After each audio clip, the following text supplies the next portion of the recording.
Thank you all for coming. This is really, it's an honor to be here, and it really is an honor to be here with you, Richard. I get to return the favor. He had me at Oxford, I think, 5 years ago. So welcome to Los Angeles. So I'm going to, this is going to be very much a conversation, but what I did, I was worried about this. I wasn't worried about tonight. I was worried about tomorrow night. My fear was that Richard and I would have a scintillating conversation tonight, and then tomorrow night try doggedly to recapitulate it word for word, and yet feign spontaneity. And if you know my position online, you know that doesn't work. So what I did is I went out to all of you asking for questions, and I got thousands. And so I picked among what looked promising. So I can guarantee that the two nights will be reasonably different because the different questions will come up. But we won't hew too narrowly to the questions. We'll just have a conversation. But as we come out here, I find that I want to ask you, Richard, about your socks, and I'm not sure what the question is. But I've just come from Las Vegas, the conference of PsyCon, and one of the things we had was a workshop on cold reading, which is the technique whereby so-called mentalists are supposed to read each other's thoughts, and what they're really doing is just simply looking at the clothes and the general appearance and assessing it. And we had to pair off for this workshop, and I was with a nice young woman, and we sort of sized each other up. And I said to her, I think I'm getting that you come from somewhere in the west of the States. I think maybe not California, maybe a bit further north. And of course, I was simply reading her label, which said she came from Oregon. And then she summed me up and she said, I think you may have some problem with your eyes. Maybe colorblind. And I'm serious about this. I'm trying to spread a meme for wearing odd socks. There's a kind of tyranny of forcing us to buy socks in pairs.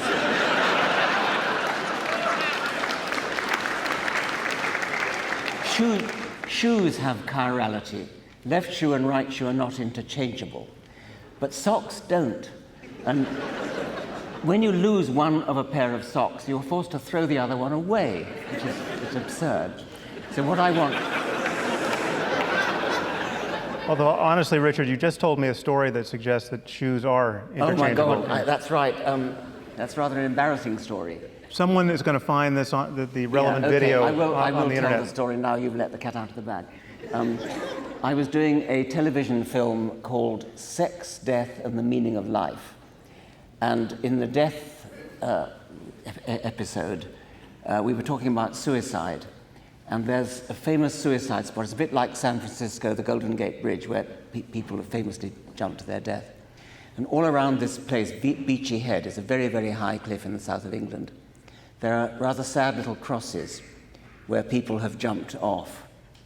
And we were filming the sequence on suicide, and I had to walk very solemnly and slowly and in a melancholy frame of mind past these crosses, and the camera was focused on my feet, walking past these little low crosses.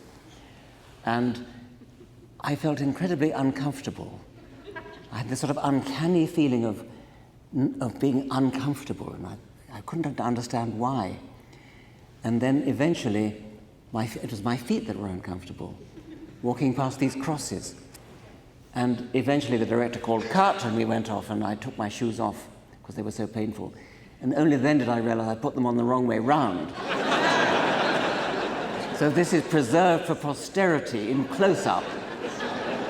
I want to see that video. Someone find that video. The weird thing is, none of the television audience ever wrote in to complain about this. So maybe this at least will arouse their attention.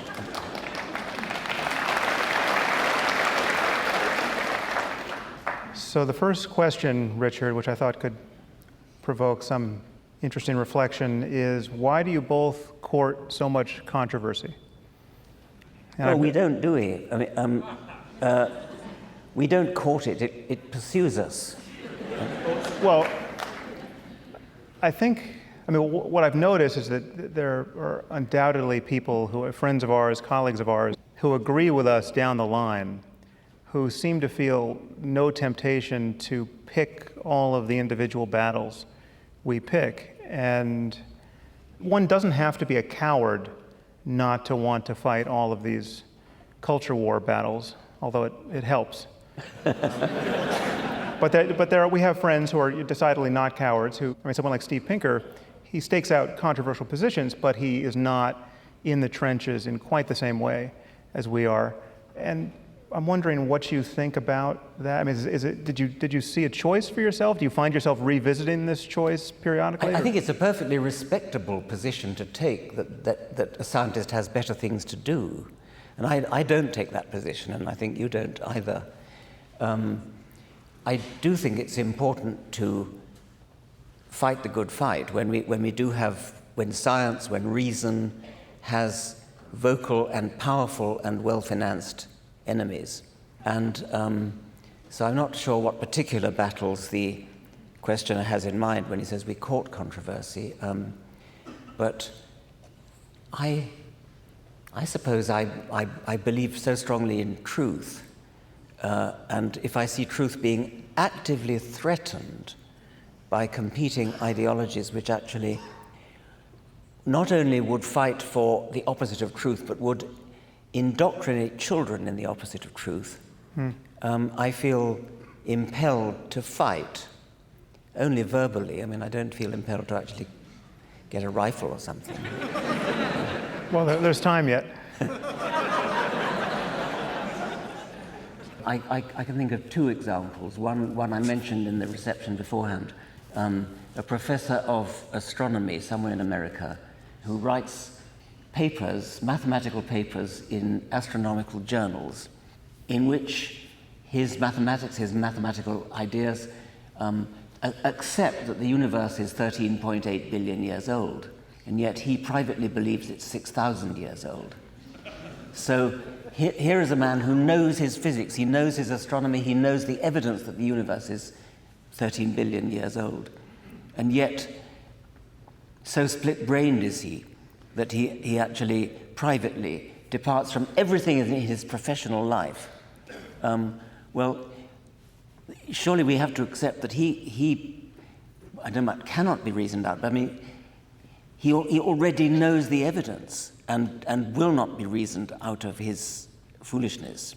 Yeah, I didn't say that you could always succeed, but I think, and clearly there are, I mean, I have this bias as you do, that if the conversation could just proceed long enough, the ground for science would continually be conquered and it never gets reversed. Yeah, and it is being and will be. And you never see I mean, this is a unidirectional conquest of territory. So you never see a point about which science was once the authority, but now the best answer is religious. Yeah, that's right. Right, but you always see the reverse of that, and actually most scientists who call themselves religious, if you actually probe them, I mean, they don't believe really stupid things like six-day creation and things. Most of them don't. Yeah, although I find that Christian scientists, not Christian scientists as in the cult, but scientists who happen to be Christian, believe much more than your average rabbi. This is a way. That's true. Yeah. I mean, Christianity is, and Muslim scientists no doubt return the favor. I get the feeling your average rabbi, like your average chaplain of an Oxford college, doesn't actually believe in God at all. Yeah. I've met that rabbi. So, there's a couple of fun questions here that I just wanted to hear Richard react to. Are there any biological extinctions that you would consider virtuous? For instance, should we eradicate the mosquito? You have 10 seconds to decide. It would have to be more than one mosquito. There's the malaria mosquito, the yellow fever mosquito. All mosquitoes. All mosquitoes. Mosquitoes are unbelievably beautiful creatures.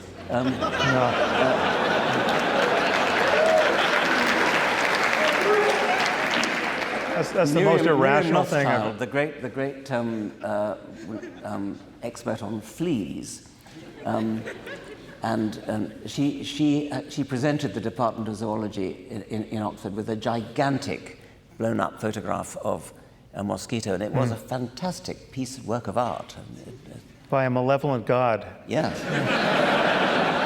If ever there were proof of God's malevolence, it's got to be the mosquito.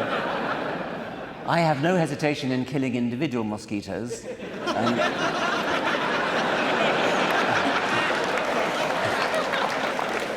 But wouldn't you want to be a little more efficient than that with CRISPR or something?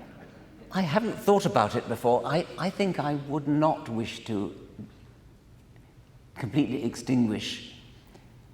Can I throw a little more on the balance? We've had reliably, year after year, 2 million people killed by mosquito-borne illness. Now it's cut down to, I think, 800,000, so we're making progress with bed nets. But for some reason, I find myself less reluctant to extinguish the malarial parasite that the mosquito bears, but that's probably not very logical.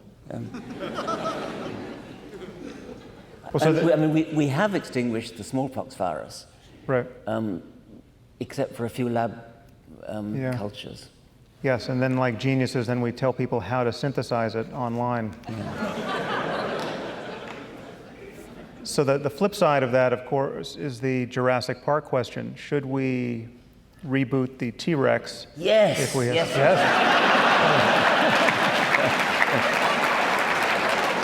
That's fantastic. I thought the Jurassic Park method of doing it was incredibly ingenious, and I loved that. What was not ingenious was the ludicrous injection of, was it chaos theory or one of those 9 days wonder fashionable things. I don't remember. But the idea of getting mosquitoes in amber and extracting DNA and reconstructing dinosaurs, that's an amazingly good science fiction idea, if only it were possible. Unfortunately, the DNA is too old for that to happen. If it were, I would definitely wish to see that done. What could go wrong?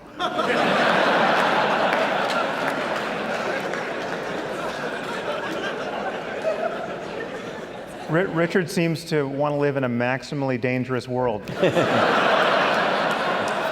Filled with mosquitoes and T-Rexes.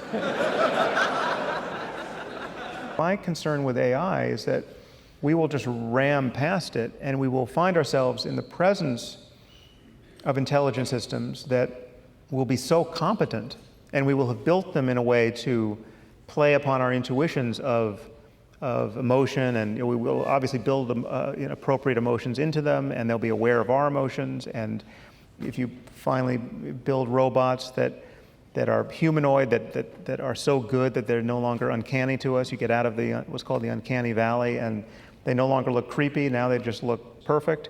I think we will lose the intuition that there was any mysterious question here to worry about, and we will just feel, because every intuition that you're in the presence of a sentient other will be played upon, we will just feel we are in the presence of consciousness without ever knowing that that's the case. So you would accept, as I am with you now. I mean, yes, well, quite. It is. I mean, there's the fact that we are both the same sort of thing, that we have the same evolutionary history, and that overcomes this notion of solipsism being. I mean, many kind of first-year philosophy students think solipsism, the idea that maybe only I exist, everyone else is just a zombie.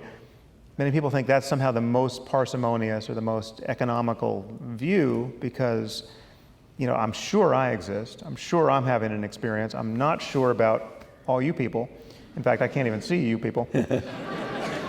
Have you heard Bertrand Russell's solipsism story? Bertrand Russell got a letter from a lady who said, "Dear Lord Russell, I'm so delighted to hear you are a solipsist. There are so few of us around these days."